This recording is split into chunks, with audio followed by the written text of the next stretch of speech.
Hello, good morning, and welcome back to Mizpah Farms. I'm Tucker Kelly, and today I'm going to be showing you two different types of brooders.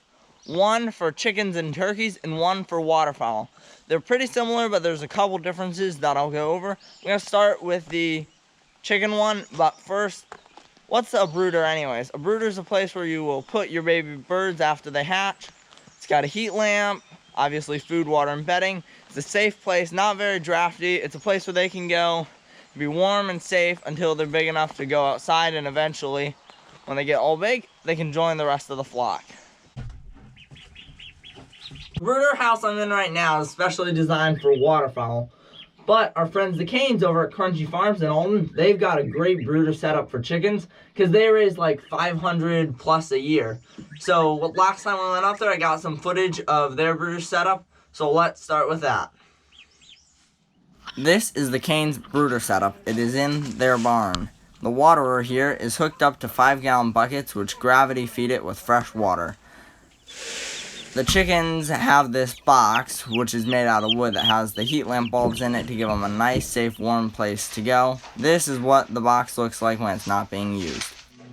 Now that the chicken people are happy, I gotta get some ducklings out of this incubator that hatched yesterday and bring them to the brooder. In my video on hatching, I talked about a basic indoor setup for ducklings and goslings. I'll leave a link to that video down below. But now let's get these guys out. Hello, I'm your daddy. So now I'm gonna put these little ducklings I just took out of the incubator in the brooder.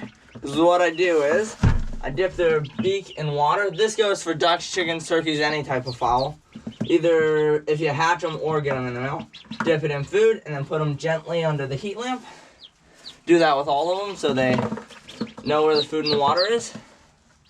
As I mentioned, this brooder is specially designed for waterfowl in addition to the normal heat lamp. Now they've got this mesh here. This is where the water goes. So the idea with the grate is the water spills when they spill it and it just goes straight through the grate. Then I drilled some holes through the floor below it, and it just goes there and it keeps the bedding dry and it makes it way healthier. It's a 1/4 inch. If you don't have this 1/4 inch grate, you can use 1/4 inch hardware cloth. 1/2 inch would be too big for baby birds' feet though, so keep that in mind. Ducks and geese, as well as ducklings and goslings, make an absolute mess of their water, so having this really limits the mess and it'll save you a bunch of money on bedding. So I do that. I've got their food right here. These are just little feeders because these guys are just little. The ones over on that side have a much bigger feeder. Now, one reason I've got a divider in here is I can put little ducklings on this side and bigger ones on that side, or since I sell most of my ducklings, I normally sex them, so I'll put the males on that side and the females on this side, keep them separate. Then say someone wants 5 males and 3 females, I just pick them out from both sides and it makes it way easier. And by the way, if you want to get some ducklings from us, send me a message over on Facebook. I'll leave a link to our Facebook in the description. One thing you'll notice about this brooder that's different than the chicken brooder, apart from the water grate, is I've got the heat lamp much higher. It's less efficient, but the reason I have that is if water were to get on the heat lamp bulb, it would break. And since they're waterfowl and like to splash, I gotta have it kind of higher up. I also have a screen here on the window, so on a really warm day, if say they're a little bit bigger birds and not little like those little guys, I can just open the window and they'll still have a screen for extra protection. For bedding in the brooder house, I like to use pine shavings. It's nice and small, it's not too hard for them to walk in. The TSC stuff's best though because it's not too small. And for their food, as far as for waterfowl, it needs to be non-medicated grain, because medicated can kill them, so no antibiotics. This is the crumble stuff. It's easier for them to eat. If you are using pellet grain, you need to have it mashed in water, and that's just a pain in the neck and makes a mess. And for chickens, it's totally fine to use medicated grain. I believe it's also okay to use medicated for turkeys as well.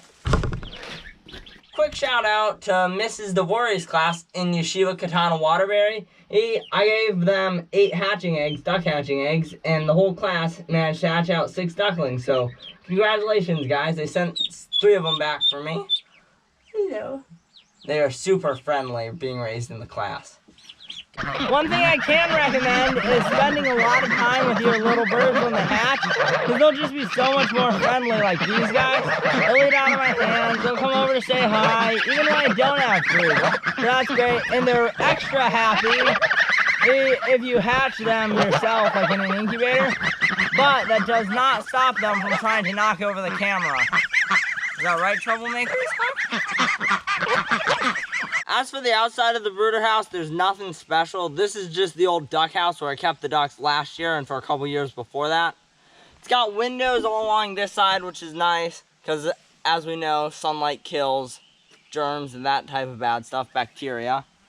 And yeah, if we come along this side, you can see all the duck poop I shoveled out of it before I made it into the brooder house. And then this is the old duck door where they used to come out on the unpainted wall that I haven't painted in, I don't know, 4 years. It's a work in progress.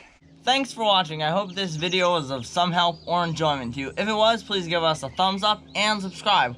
Also, if you're in the greater southern New Hampshire area and want to get some farm products from us, check us out on Facebook at Ms. Farms, link below. Thank you.